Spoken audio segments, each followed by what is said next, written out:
Buongiorno a tutti, ben ritrovati su Radio Rossonera. È un mercoledì 25 gennaio del 2023 particolarmente difficile perché ci tocca analizzare quello che è una brutta sconfitta, l'ennesima del Milan. Mi verrebbe dire l'ennesima brutta sconfitta del Milan con gli stessi attori, con le stesse scene, con le stesse sensazioni di quello che stiamo ormai vivendo da un paio di settimane senza possibilità che si riesca a mettere rimedio a una situazione che ormai si sta andando un po' a incancrenire. Enrico Boiani, ciao. Ciao, buongiorno a tutti. È proprio questa la sensazione, cioè siamo all'interno di un vortice, di un loop negativo dal quale le soluzioni vengono espulse, ma più che altro perché non sono state ancora messe in campo delle soluzioni, ma al di là dei nomi dei singoli, stiamo vivendo sempre la stessa identica partita da ormai 3 partite consecutive, tolta la parentesi di Coppa Italia dove per mille motivi è tutto diverso, sia per uomini che per competizione, ma da 3 partite il Milan inizia la gara a vuoto, viene preso a schiaffi nel primo tempo, prende un paio di gol minimo e poi finisce la partita quando non era nemmeno iniziata. Purtroppo Henry non si riesce a venire a capo di questa situazione ancora. I problemi sono sempre gli stessi, vengono visti sempre le stesse poche soluzioni, ma così facendo la stagione ti scivola dalle mani. Allora, la mia paura principale è quella, cioè che si butti via tutto a ancora un girone intero, cioè siamo a metà. Ma essere a metà non significa che, oddio, cioè la puoi vedere un po' come vuoi, no? Io la vedo come, cavoli, manca ancora metà, non come, oddio, è già andata la metà. Cioè, dipende come la approcci. Detto ciò, ieri Maldini è stato molto chiaro, io mi sono riascoltato le parole di Paolo Maldini, poi dopo il post partita, e dato che lui, per sue parole, è il garante, no, dei tifosi del Milan, mi baso e mi fido di quello che mi dice lui. E mi dice che le cose non cambieranno né da un punto di vista economico, societario, cioè non verranno fatti stravolgimenti di alcun tipo dal punto di vista, come dire, magari del mercato, dal punto di Mm. vista magari anche di un cambio in panchina, perché cambiare in panchina significherebbe A, continuare a pagare Pioli e B, dover andare a prendere un altro allenatore, posto che insomma si possa liberare dalla sua squadra se cerchi un allenatore di un'altra squadra. Quindi la soluzione deve essere trovata internamente. Io non so come, non so se attraverso una terapia d'urto, di gruppo a Milanello, onestamente non saprei dirti e dirvi quale sia la soluzione. Fatto sta che bisogna risolverla, perché si andrà avanti con Pioli, perché i giocatori questi sono. Sì, devono cambiare tutti, devono cambiare i giocatori, perché non vanno bene certi atteggiamenti, certi linguaggi del corpo, certe prestazioni, non vanno bene, No. palesemente. Deve cambiare Pioli, perché riproporre per l'ennesima volta Messias, Diaz, Leao anche basta, e sono carino e gentile nel fermarmi e limitarmi a dire solamente anche basta. E quindi niente, ci devono essere dei cambiamenti piuttosto radicali in tutte le componenti attuali, perché altrimenti fai dei cambiamenti che stravolgono le componenti attuali, ma ieri Maldini è stato chiaro nel dire che non sarà così. No, non ci saranno ovviamente cambiamenti strutturali all'orizzonte né dal punto di vista della rosa né del tecnico, che è stato ovviamente riconfermato da Maldini ieri nel post partita. A me quello che piacerebbe vedere è una presa reale di posizione riguardo ai problemi che ha questa squadra. È inutile che andiamo avanti continuamente scrollando le spalle e dicendo che come se prima o poi le cose dovessero cambiare per grazia ricevuta. Le energie per cambiare le hai già al tuo interno, perché è la stessa squadra che l'anno scorso ha vinto lo scudetto, 2 anni fa è arrivata seconda, praticamente è sempre quella, non è cambiata troppo. Le energie per non prendere 2 gol a partita al primo tempo le hanno tutti in Serie A. Non è che serve avere uno squadrone esagerato. A iniziare la partita spenti non serve avere i campioni del mondo, serve essere squadra, serve essere gruppo, serve essere qualcosa che il Milan non è più. E te lo sta dicendo continuamente anche Sandro Tonali, che magari non sta giocando bene, sicuramente non sta giocando bene, ma è semplicemente quello che ogni tanto fa intuire quello che non sta andando. Sono questi i motivi delle parole di Sandro Tonali. Se c'è un po' di scollamento nel gruppo, degli atteggiamenti del corpo lo si vede, l'allenatore non ha più il polso della situazione in questo momento, bisognerebbe fare tutti un bel passo indietro, perché i problemi non si vedono se si continua a essere sopra i problemi. Bisogna semplicemente prendere atto che le cose non stanno andando, quantomeno nella parte tecnica della società unirsi, quindi Maldini e Massara, con Pioli e i giocatori. Perché se non restano unite queste tre parti, non vai da nessuna parte, da nessunissima parte. Anzi, il rischio è di fare quelle figure che stiamo facendo, perché non sono figure da squadra di Serie A, perché per 3 partite l'arbitro fischia alla fine del primo tempo e tu sei sotto di 2-0, da 3 partite di fila non è una roba normale. Cioè, da quando si vede che una squadra prende 6 gol in un tempo? Mai. Quindi Non lo so, a me la cosa che spaventa è proprio questa, cioè è il fatto di non vedere più, ma non un briciolo, cioè di vedere azzerato lo spirito dell'anno scorso, la coesione dell'anno scorso, l'unità di intenti dell'anno scorso, ma non vederla, ripeto, come dire, un pochino più spenta, cioè vederla proprio azzerata. Le immagini nei tunnel, nel tunnel ieri tra il primo e il secondo tempo, vedevi 11 persone che potevano essere tranquillamente pescate da fuori l'Olimpico prima della partita, gli chiedevi: "Puoi giocare Milan-Lazio-Milan?" Ti dicevano di sì, non si conoscevano, ognuno stava per i fatti suoi. Questo era il Milan nel tunnel tra primo e secondo tempo. Cioè 11 persone, cioè non una squadra, perché non aveva niente di squadra, no.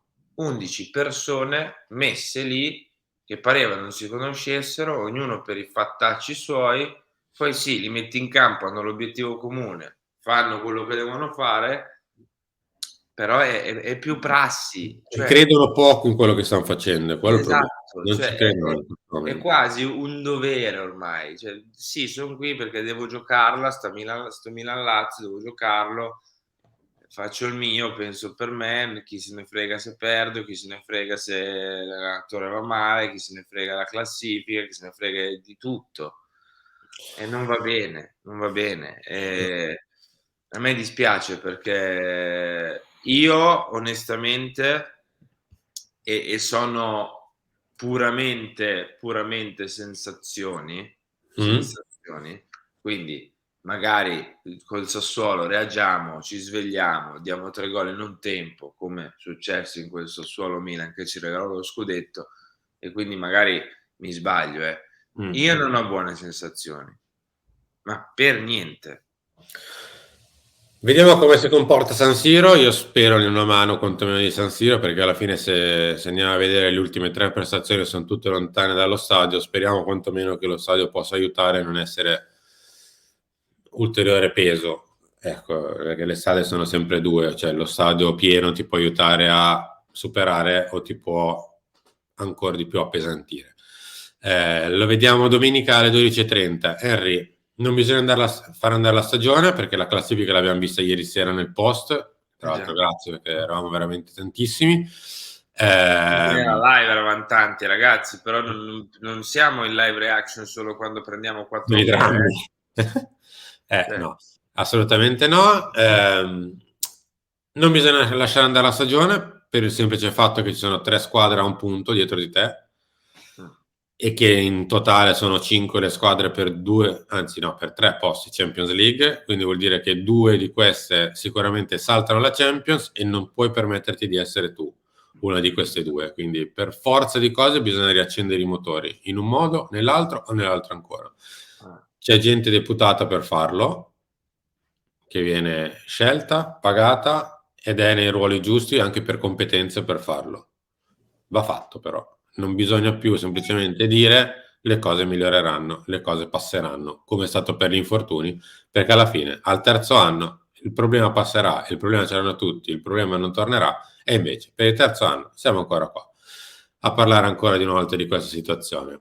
Detto ciò, Henry, chiudiamo su Zaniolo, ma anche qui non è che ci sono novità super positive, cioè in realtà il Milan è in trattativa e ve l'abbiamo detto, vorrebbe fare il prestito con diritto, con dell'obbligo non super facile, o quantomeno le clausole dell'obbligo per la Roma non sono così scontate, il Milan vorrebbe mettere una clausola anche su presenze, eccetera, ma invece la Roma per fare l'operazione vorrebbe avere, non ti dico la certezza del pagamento, ma essere molto, molto, molto sicura del fatto che la clausola sia poi raggiunta a fine stagione, quindi per ora questo non se ne fa nulla. In tutto ciò c'è anche una diversa visione sulla valutazione del ragazzo, perché la Roma ne fa quasi una trentina e il Milan oltre i 18-20 non va, anche perché dalla proprietà aiuti in questo senso non ne arriveranno. Questi sono, questi rimangono. Se la Roma accetta di abbassare, si può pensare di fare, altrimenti oltre i 20 o poco più non si va. Io credo che in questo senso l'unico alleato del Milan, qui sì che lo è, in questo senso sì, per quanto riguarda il campionato e l'andamento della stagione no, è il tempo. Cioè che l'attesa può venire un po' incontro nel momento in cui la Roma magari si accorge che ci possa essere il rischio di non cederlo nemmeno in questa sessione e poi chissà cosa succede fino a giugno e quindi rischi veramente di perderlo a pochissimo e quindi dice piuttosto che niente, meglio piuttosto e si accontenta dei 18-20, insomma, della cifra offerta dal Milan. E siamo al 25, mancano 6-7 giorni, circa una settimana alla fine del mercato, vediamo come va. Ma anche qui io resto della mia idea, cioè siamo questi rimaniamo, saluterà Bakayoko, presumo oggi una giornata Sì, abbastanza va importante alla Dana Sport.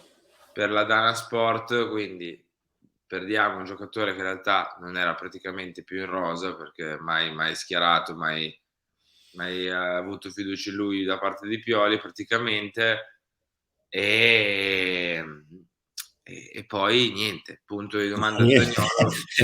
E poi niente, bisogna Speriamo. lavorare ragazzi, Le bisogna cose lavorare queste per davvero. sono, cioè, le Non ho cose queste, parole.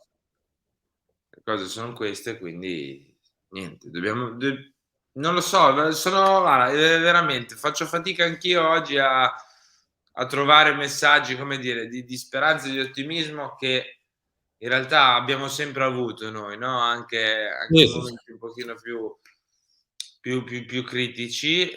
Oggi faccio fatica. Oggi sono veramente. Poi spero che mi passerà, tornerò ad avere, diciamo, carica per Milan Sassuolo, però oggi faccio un po' di fatica. Ecco. Sì, oggi si fa un po' di fatica, perché è una situazione che stiamo vedendo non progredire, cioè Mm. più che altro magari a volte affannandoti per trovare una soluzione sbagli ancora di più, invece qui è piatto, siamo al Esatto, piatto, cioè esatto. non Cioè non c'è uno no, stravolgimento che no. non c'è qualcosa di diverso, un cambiamento negli uomini del modulo, nell'atteggiamento, nelle dichiarazioni, nel comunicare, cioè è tutto allo stesso modo da un po' di tempo a questa parte. Proprio sembra il meme del come on, do something, cioè dai, fai qualcosa dell'omino col bastone che tocca no? Per far muovere qualcosa. In questo momento è un po' così il Milan. Chiudiamo con le prime pagine, che non sono sicuramente delle prime pagine fantastiche. Questa era quella dello scudetto. Ah, 6 mesi dopo, il Milan è sparito.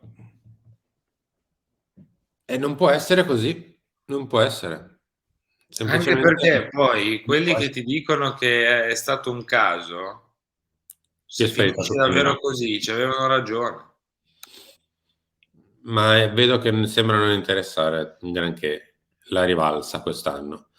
Ha voglia ad appiccicare cose sui muri di Milanello, perché a furia di andare avanti con spiriti di rivalsa, il fuoco si spegne. È come mettere nel camino un ciocco di legno di quelli che si esaurisce subito. Fa la fiammata, ma non dura. Caro Enrico Boiani, siamo arrivati in chiusura. Noi ci ritorniamo tra pochi minuti con te e con Bea in chiamamina, quindi chiunque volesse telefonare lo potrà fare tra poco. Aspettiamo le vostre telefonate perché io di parlare un'altra ora del Milan non c'ho voglia, quindi dovete chiamare voi.